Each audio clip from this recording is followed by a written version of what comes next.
I chose another book. I chose The Alchemist. I was going to say the guy's name. I'm pretty sure I'm going to mess it up. I think it's Paulo. Say the last name? Yep, what he said. um, um, the reason why I chose this book, I don't know if it was my favorite book, but it definitely was my most impactful book. I thought I was a reader before I read this book, but then I read the book, and then I think it kind of spearheaded me into my path of reading.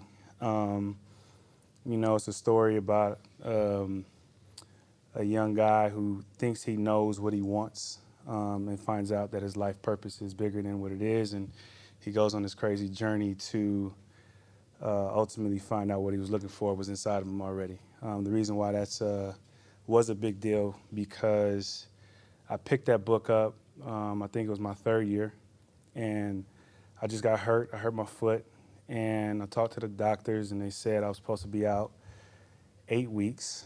And up until that point in my career, I hadn't been injured in that way. And so, like like everybody, I think when you go through injuries and things of that nature, you have negative thoughts. And so, I had this vision of being hurt, and I thought that my career wasn't going to go the way that I envisioned on it going.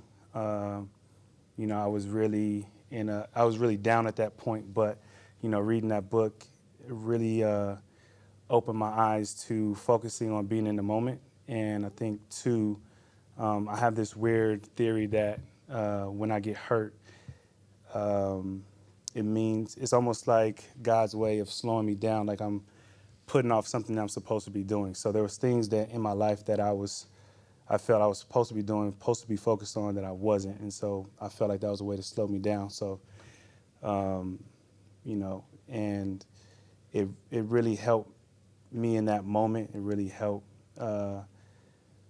me in that time. And then, I think that was the first year I ended up being an All-Pro and Pro Bowl. And it really let me know that, a lot of times as human beings, we feel like we know the future, and we really don't. And so all we can do is control what we do in this moment and control our mindset in the moment, and the future always take care of itself. And so that's when I really started to model my life after that. And so I say that to say I know that this season is not going the way that we hoped it, but all we can do in this moment is focus on now, focus on the things that we can get better at now, and make those decisions to be better, play better, and the future will right itself.